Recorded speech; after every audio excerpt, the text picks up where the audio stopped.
Good morning, good afternoon, everyone. I'm Candice Tayati Malinis. I'll discuss the two-way ANOVA F-test, and later Sir Ryan Itolano will discuss ARC.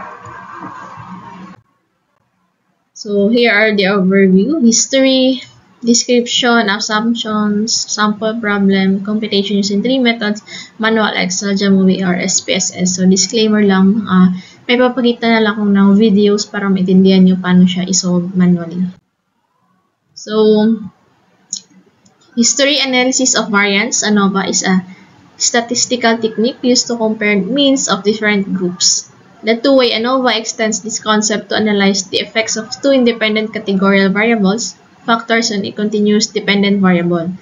The F-test is a key component of ANOVA, used to assess whether the means of the groups are significantly different from each other. So, ang ANOVA or F-test ay ginagamit upang ikumpara ang tatlo or higit pang bilang ng grupo. Ipinapakita nito kung may significant difference ba sa mga grupong ito. So halimbawa, sa anong temperature kaya ideal mag-take ng exam? Malamig o normal temperature o mainit. So next. In a two-way ANOVA, you have two factors, each with multiple levels, and you're interested in how these factors, individually and interactively, affect the dependent variable. The F-test is used to determine whether there are significant differences in the means between the groups formed by the combinations of factor levels. So, ang two-way ANOVA ay ginagamit upang malaman kung may impact ba or effect ang dalawang independent variable sa isang dependent variable. Kapag may epekto ang isang independent variable, masasabing may main effect ang variable na ito. Pero kapag nagkukumbay ng epekto ng dalawang variables, ito naman ay tinatawag na interaction. So, ginagamit ito sa mga research na gumagamit ng factorial designs. Later, i-explain natin. May papakita akong video sa inyo. So, assumptions of it for a two-way ANOVA include number 1, independence. Observations are independent within and between groups. Number 2, normality. The residuals, differences between observed and predicted values, are normally distributed within each group. And number 3 natin is yung homogeneity of variance. Homoscedasticity, the variance of the residuals is approximately constant across all groups. So, yung sample problem natin, let's consider an example of a two-way ANOVA where you're investigating the effects of two factors, A and B, on a dependent variable Y. Factor A has 3 levels, A1, A2, A3, and factor B has 2 levels, B1 and B2. You collect data from each combination of factor levels and want to know if there are significant differences in the means. So, ito yung example natin sa manual computation. Now let us understand how to solve a two-way ANOVA. Now let us first have a look at the difference between a two-way ANOVA and a one-way ANOVA. In one-way ANOVA, the data given is like this. The noise is divided into 3 categories and the marks of the student in each category is noted. Whereas in the two-way ANOVA, the noise is given in 3 categories where the student as well are divided into 2 categories. So in this, we need to study 3 major things. First, does the noise have an effect on the student marks? Does the gender of a student has an effect on the marks? And third, does the gender affect how the students react to the noise? So there are 3 different categories to be studied. One is the effect of noise on the marks, second is the effect of gender on the marks, and third is the collective effect of gender and the noise on the marks. Let's start with first defining our null hypothesis. Our null hypothesis can be defined as there is no effect of one variable on the another. I will start with our calculation. First of all, we need to have the row total as well as the column total. Once we have that, we can move further to calculate the correction factor.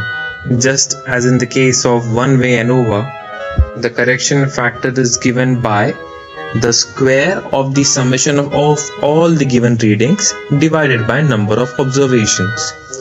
So that will come to 1980. Now, secondly, we need the sum of squares of total. So we need to square all the individual marks and subtract it from the correction factor. Then we have sum of squares of the columns. We have already found out the column totals, right? So we need to square them, add them, divided by number of readings in each column. You can see each column contains 8 readings. So we divide it by 8 and minus the correction factor. That gives you 200. Next, we need to find the sum of squares of the rows. Now, we have already made row totals as well. So 98 square plus 120 square divided by number of readings in the row. That is, you can see there are 12 different readings in one row, right? So we divide it by 12 minus the correction factor. That gives you 20.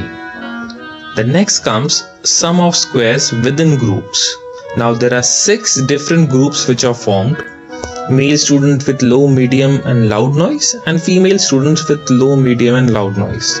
So we need to find the total of each group, square them and add them, divided by number of groups, that is 6, minus the correction factor and minus the previous totals which we have made, that is sum of squares of column and sum of squares of rows. So that will come to 16.33. Next is the residual sum of squares, which is important to find out the F ratio. So that is found out by sum of squares of total minus all the sum of squares which we have found out. So that comes to 37. Now we will make a table of all the data which we have found out so far. Have a careful look at how the degrees of freedoms are found out. For the noise we had 3 columns. So number of columns minus 1 gives the degrees of freedom for the noise. For the gender we had 2 columns, male and female. Minus 1, that gives you 1. The interaction between the noise and the gender, that is found out by number of columns minus 1 into number of rows minus 1. That comes out to 2. The residual and the total. To find out the mean sum of squares, we have to divide the sum of squares by degrees of freedom. So we will get the respective values of mean of sum of squares. Now the F ratio. Now the F ratio for all the mean sum of squares is calculated by the respective means divided by the mean sum of squares of the residual quantity or the error. So 100 divided by 2.06, that gives you 48.73. 20 divided by 2.06, that is 9.81, and 8.167 divided by 2.06, that gives you 3.97. So these are the F ratios for the noise, gender and the interaction between noise and gender. Now we have to compare these values with the F ratios which are obtained from the table. We call it as the critical values. Now for a significance level of 0.05 and the degrees of freedom 218, 2 is the degrees of freedom of noise and 18 is the residual. The critical value is 3.55. So you can see calculated value of F is much larger than the critical value. Hence we can say that the noise do have a significant effect on the marks obtained. Similarly, for the gender as well, you can see the calculated value is again greater than the critical value. Hence, we can also state that the gender does have an effect on the marks obtained. And finally, the interaction between the noise and the gender, even that value is greater than the critical value. So we can state that different genders does react differently to the noise. However, these results might change if we change the value of alpha or the significance level. So this is how a two-way ANOVA is calculated.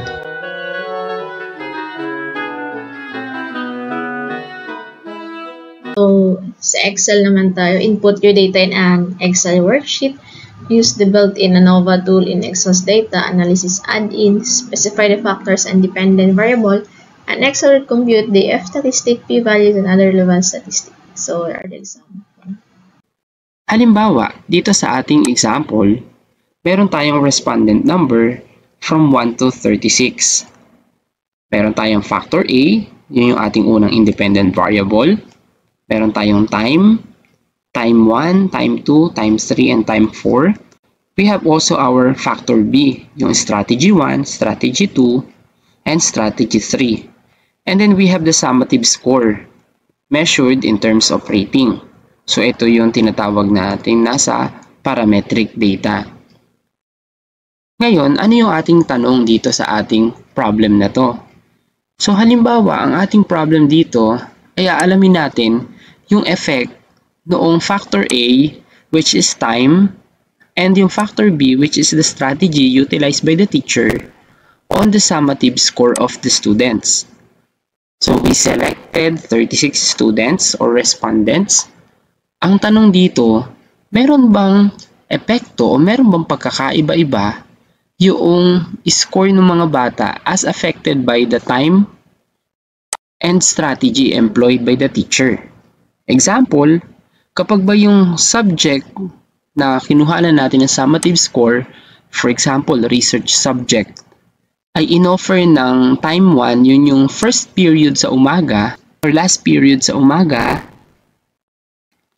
first period sa hapon at last period sa hapon, meron bang epekto yun doon sa kanilang performance sa research subject? Yung factor B naman, yung strategy na ini-employ ng teacher, kahit anong strategy yan, anong strategy A, so we may think of different strategies here. So I just named it strategies 1, 2, and 3. So strategy 1, 2, or 3, meron bang kinalaman dun sa kanilang o meron bang pagkakaiba-iba yung score in response dun sa factor B natin or sa different strategies employed by the teacher? At ang panghuli, meron bang interaction effect yung factors A and B sa summative score ng mga bata? So yun yung aalamin natin sa two-factor analysis of variance. Para masimulan natin yung ating analysis, kailangan natin gumawa ng summary table. Papakita natin sa summary table natin yung ating factors A and B at yung corresponding scores doon sa kada factor. So i-type natin dito yung time 1, o kopyahin na lang natin to, time 1, which is the first period in the morning. And then we have the strategy 1. Sabi natin kanina, meron tayong tatlong strategies. Strategy 1, strategy 2, and strategy 3. Ayusin lang natin muna yung ating summary table. And then, meron tayong time 2, time 3, and time 4.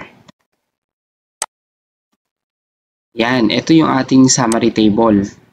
Pero titingnan natin, meron kasi tayong tinatawag na replication. Pag sinabing replication, yun yung repetition noong ating application ng treatment. Pero dito sa case natin, meron tayong mga number of respondents. So titingnan natin kung ilang respondent yung kada group. For example, ilang respondent ang meron sa time 1 na strategy 1, sa time 2 na strategy 1, time 3 na strategy 1, at time 4 na strategy 1. So pwede natin i-arrange yung ating factors. Ganito natin siya gagawin, sort. Isa-sort natin, i-expand natin. So meron tayong sa time 1, meron tayong siyam. Tapos sila ay naka-divide into 3. So tatlo sa strategy 1, tatlo sa strategy 2, at tatlo sa strategy 3. So, pwede natin kunin yung ating data. Ibig sabihin nito, meron tayong tatlong nasa time tatlong nasa time 2, at tatlong nasa time 3. At kukunin natin sila. So, strategy 1, ilalagay natin dito. Strategy 2, ilalagay natin dito. At strategy 3, na nasa time 1, ilalagay natin dito. Ganon din yung gagawin natin sa time 2. Makikita natin sa time 2 na meron din tayong siyam. Mahalaga na mayroong pare-parehas na replication o bilang ng mga respondent sa kada pairing ng ating variables. Dahil kung hindi, maapektuhan yung ating analysis. At ang panghuli, time 3, hindi pa pala panghuli, time 3, strategy 1, strategy 2, at strategy 3. At ganun din yung gagawin natin sa huling-huli, which is time 4, strategy 1, strategy 2, at strategy 3. Sa Excel kasi, kailangan i-format natin yung ating data ng ganitong itsura para mabilis natin sila makompute. Pero kung gumagamit kayo ng mga software, for example, Minitab or SPSS, minsan hindi na natin kailangang i-arrange into summative or summary table. Ngayon, na-arrange na natin siya, pwede na natin siyang computein. Paano yon? Na tayo dun sa ating data analysis. Hahanapin natin yung ANOVA 2-factor with replication. I-okay natin. At pag nakaganito na yung table natin, isa-select lang natin sila kasama yung mga label. So, tatanungin tayo dito kung ilan yung rows per sample. So, makikita natin dito na meron tayong 3 rows per sample. O yung ating bilang na respondent kada sample pairing. So, pwedeng dito natin i-out yung ating result. Yan. Makikita natin dito yung ating summary table for strategy 1, strategy 2, strategy 3. Sa time 1, yung count, bilang natin, meron tayong 3. Yung average nila, so makikita natin 87, 89, 91, 89 with the corresponding decimals. And then sa time 2, ganun din, makikita natin yung average. Sa time 3, makikita natin yung averages. And then yung time 4, ganun din. Ibig sabihin, makikita natin dito o kakailanganin natin dito yung mga average. Kunin natin. Time 1, yung mga average nila. And then yung strategy.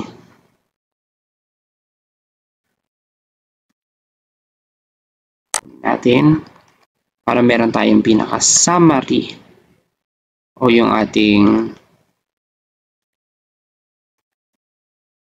pinaka-summary table.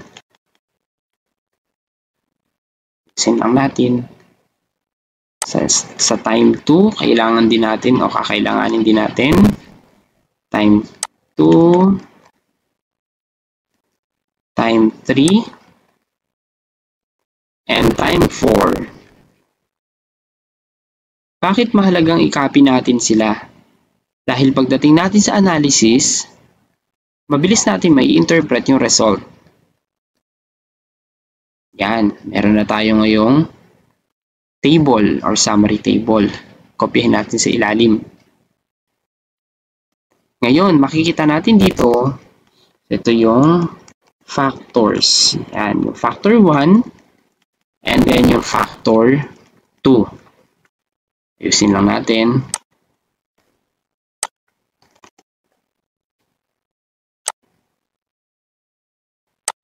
And then makikita din natin yung ating ANOVA result. Yan. Sa ANOVA table natin, dito natin makikita kung significant ba o hindi yung ating findings. So mapapansin natin dito, meron tayong sample. Yung sample, siya ay merong DF na 3. So siya yung tumutukoy sa ating unang factor. So pwede nating palitan to para hindi kayo malito. So ito yung time. Yung column naman natin, siya yung strategy. Paano ko nasabi? Dahil yung ating degrees of freedom, siya ay K-1. So yung ating K-1, ibig sabihin, meron tayong degrees of freedom na 3. Ang ating grupo dito ay 4. At yung factor natin na may 4 na grupo ay yung time. Sa column naman, meron tayong DF na 2. At yung DF na 2 ay ganun din, K-1. Dahil siya ay 2, ibig sabihin, meron tayong 3 groups. So yun yung strategy. Then tingnan natin yung p-value. Makikita natin sa p-value na yung time ay significant. Dahil siya ay mas mababa doon sa alpha level of significance, which is 0.05. Sa column naman, walang significant difference. Ganun din sa interaction. So makikita natin dito na ang meron lang significant or significant value or result ay yung time. Anong ibig sabihin nun? Sa madaling salita, yung time o yung performance o yung summative score ng mga bata ay merong significant differences when classified according to the time the subject is being offered. Sa madaling salita, may epekto yung time dun sa performance ng mga bata. Tingnan natin kung ano yung nag-stand out na time. Mapapansin natin dito, kung kukunin natin yung average,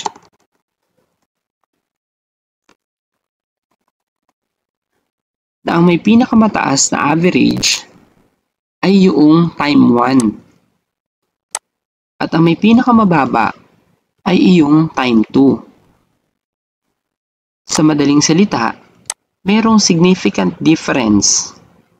Kung titingnan natin, dun pa lang sa ating highest average and lowest average, makikita natin dito na kapag ang subject ay nasa time 1 o yung first period in the morning o yung subject na research ay nasa first period in the morning, yung summative score ng mga bata ay mataas. Pero, kapag yung subject na research ay in-offer natin sa last period ng morning, which is bago mag-lunch, no? Bago mag-lunch break, makikita natin na ang baba ng summative score ng mga bata. Marami tayong pwedeng i-attribute kung bakit ganon. Pero sa ating analysis, makakatulong na yun. So, bilang researcher, kayo na yung mag-elaborate nun at itatanong nyo sa inyong mga panel of evaluators, especially sa inyong advisor. So, pwedeng ipakita nyo na itong table na to sa inyong advisor at sa mga panel of evaluators. I hope nakatulong sa inyo yung ating video at kung meron kayong mga request, Yung sa Jamovi naman, so input your data into either Jamovi or SPSS, navigate to the appropriate menu for performing a two-way ANOVA, specify the factors and dependent variable. The software will provide output including F values, P values, and other relevant statistics. So here are the examples. Diet at exercise. But before we proceed, may aayusin na ako sa aking PowerPoint. Baka malito kayo sa mga labels.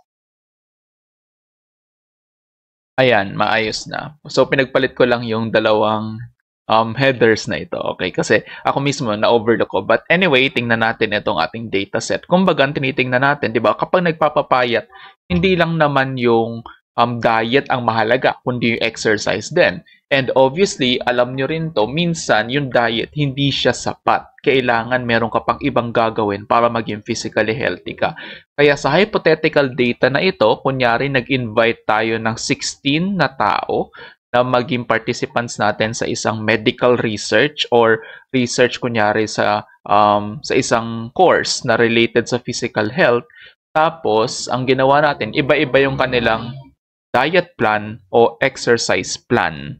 Para maging specific, okay, Una, pwede natin silang hatiin sa dalawang major na grupo, may diet at walang diet. At bukod doon, pwede rin natin silang hatiin sa ganitong paraan, nag-exercise at walang exercise. Kaya nakapag-produce tayo ng 4 na grupo at specifically, itong grupo na ito ay ang grupo na may diet na mayroon pa silang exercise. Ito namang grupong ito sa upper right, wala silang diet pero nag-exercise sila.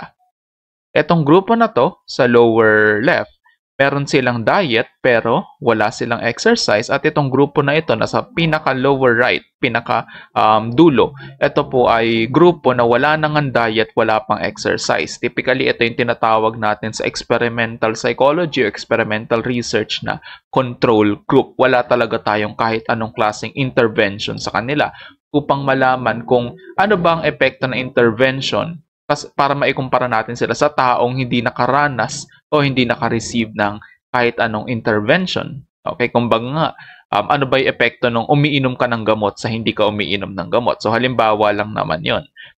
So, ngayon, paano natin yan gagawin? Ito na po yung tinatawag natin na Jamovi. So, lilipat ko na yung aking screen.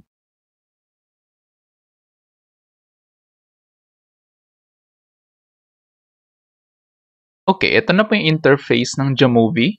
Okay, I suggest na gayahin yung ginawa ko kanina, na gumawa muna ako ng chart kung paano ko, ano yung 4 na magkakaibang grupo. Okay, in order para nang sa ganun, madalian kayo mag-input sa Jamovi. So, una kong ginawa is, in-specify ko yung independent at dependent variable o sa independent variable yung kanilang grouping. Una kong nilagay ay yung exercise. Nag-exercise ba sila o hindi? 1 para sa may exercise, 2 para sa walang exercise. Tapos nilagay ko yung kanilang label. Pwede nyo naman palitan yan by double-clicking the header of the row. Tapos punta kayo dito para ma-specify nyo kung ano po ba yung yung pangalan ng variable. Or ano ba yung ano rin ba yung mga levels o labels ng mga levels na ito. Okay, so may exercise at wala. And I did the same dito sa kabilang grupo. Okay? Tapos, nilagay ko yung kanilang physical health. Depende rin kung saang grupo ba sila belong. Remember, ito si participant 1 na may diet, may exercise. Ano yung kanyang physical health hanggang sa huling participant sa grupo na yan. Tapos, ito naman, para kay participant na nanggaling sa walang diet pero may exercise and all the possible combinations. Okay. At pagkatapos noon, pwede nyo nang actually i-run yung two-way ANOVA. So, i-click nyo po yung ANOVA. Tapos, ang gawin nyo, ilagay nyo dito sa dependent variable yung physical health on the scale of 1 to 10. Sino ang healthy? 10 being the healthiest, 1 being the unhealthy score. Tapos, i-input nyo dito sa fixed factors yung ating mga independent variables. So, makikita natin na yung diet ay significant, meaning meron siyang main effect. Kasi diet pa lang naman, hindi pa tinitingnan ni exercise. At bukod doon sa second row, yung exercise ay significant din, less than 0.001. Kaya may main effect din yung exercise. Pero ito yung interesting. Tingnan nyo, nung pinag-combine yung diet at yung exercise, meron na namang significant effect less than 0.05. Ibig sabihin, hindi lang main effect ang meron ng mga variables na ito. Nagko-combine din sila para mag-produce ng tinatawag na interaction effect. Kumbaga sa mga advice, huwag ka lang mag-diet, mag-exercise ka rin para ma-maximize mo na. At para maintindihan nyo palalo, yan sa two-way ANOVA, huwag nyong kakalimutan na gumawa ng isang plot o ng mga chart, ng mga graphs. So, pupunta kayo dito sa kaliwa, sa marginal means. Tapos, ilagay nyo yung dalawang variables dito sa nakalagay na term 1. I-drag nyo lang or press the right arrow. At nag-generate siya para sa atin ng isang plot. So, makikita natin, remember, on the scale of 1 to 10, 10 being the highest, 10 is healthy, 1 is unhealthy. Okay? Tapos, paano natin i-interpret itong chart na ito? Yung blue line, okay, ito po yung linya ng mga may exercise at yung yellow line ay yung linya ng mga walang exercise. So, sinong mas mataas? Yung mga nag-exercise. At bukod doon, yung kaliwang portion daw, yung mga nasa kaliwang plot, Okay, nakalagay dito yung mga nagda-diet at yung mga nasa right side ay yung mga walang diet. So, paano nagko-combine kaya yung mga variables na ito? Na-curious din ako. So, tingnan natin. Ang pinakamataas when it comes to physical health ay yung blue line, meaning may exercise, tapos nasa kaliwa siya, so meaning may diet. So, yun pala ang pinaka-healthy pag pinag-combine mo silang dalawa. Pero sino ang sumunod na pinakamataas? Etong nasa upper right. Yung nasa upper right, ano sila? Blue line eh. So, may exercise, pero since nasa kanan, walang diet. So, kahit di sila nagda-diet, nag-exercise naman sila, which makes them healthy. Sinundan sa third rank ng pangatlo, sa pinakamataas ay ito. Yellow line, so walang exercise, pero kahit wala silang exercise, at least nagda-diet sila. So, it makes sense na pangatlo sila sa ranking at ang panghuli sa ranking ay yung mga tao na wala nang exercise at wala pang diet. Obviously, wala kang ginawa para maging physically healthy, kaya napakababa ng score mo sa physical health. Okay, so I think dito natin sa table na ito naintindihan. At ang rule of thumb sa interaction is, according sa ating mga foreign authors tulad ni Graviter sa psychological research, kapag nag-iba ang slant ng mga guhit, doon mo masasabi by looking at it na mayroong interaction. Kasi kapag pareho lang yung slant nila, wala talaga siyang interaction or isang variable lang yung may epekto. Posibleng yung isa ay walang epekto, kaya we cannot say na meron pong interaction. At pwede kayong mag-run ng tinatawag na post hoc. I hope meron na kayong background sa tinatawag na post hoc para maintindihan nyo ito. So, ibig sabihin po nitong sa post hoc is that, palakihin natin. Okay, ayan. Tingnan nyo muna kung ano ba yung mga significant na comparison. So, kinukumpara niya yung apat na grupo kung anong comparison ba yung significant yung difference. Okay? So, parang nagtitest tayo ng isa-isa. Parang ganun lang. Analogy ko lang yun. But anyway, tingnan natin. Ang unang significant difference ay yung ito. Yung nasa row na ito, less than 0.001. At ano kaya yan? Okay, paano yun, sir? Blanco yung nasa kaliwa. Hindi namin alam ano yung kinukumpara dito sa grupong nasa kanan. Well, kaya yan blanco kasi, ibig sabihin yan, kung ano yung nasa taas, yun na rin yung values nito. Kumbaga, ito ay may diet, may exercise, yun yung grupo na ito, may diet, may exercise, versus walang diet, walang exercise, malamang malaki talaga yung difference niyan. Kasi yung isa, na-maximize niya yung intervention, yung isa, walang ginawa para maging physically healthy. So, it makes sense, no, na malaki yung difference nila. Ang kasunod na significant ay ito naman. Okay, less than 0.05. So, ano kaya yan? Hala sir, wala na naman nakalagay na label. So, like what I told you earlier, yung nasa taas niya, ilipat nyo lang. So, ang nasa taas niya kasi ang mas malapit is yung walang exercise. So, walang exercise dito. Tapos, ito ay may diet. So, yung grupong nagda-diet pero hindi nag-exercise, kahit na wala silang exercise, healthier pa rin naman sila kumpara doon sa wala talagang diet at walang exercise. So, kilala nyo yan sa mga kaibigan nyo, di ba? Kahit hindi ako nag-exercise, at least nagda-diet ako, mas healthy ako doon sa wala talagang ginawa. At ang pinakahuling comparison na significant ay yung nasa pinakahuling row. Ito, madali lang kasi may labels na lahat. So, ano nakalagay? Yung mga taong walang diet pero may exercise ay healthier pa rin compared sa wala nang diet, wala pang exercise. Significant at less than 0.001. At alam ko marami kasing estudyante na hihirapan dito sa post hoc table na ito. Kaya pwede pa tayong gumawa ng isang tutorial kung paano ito itatype sa research paper. Pero ngayon, masaya na ako kung na-gets nyo yung plots na ginawa natin. So, ito po yung tinatawag na interaction effect. So, here are my references. Yeah.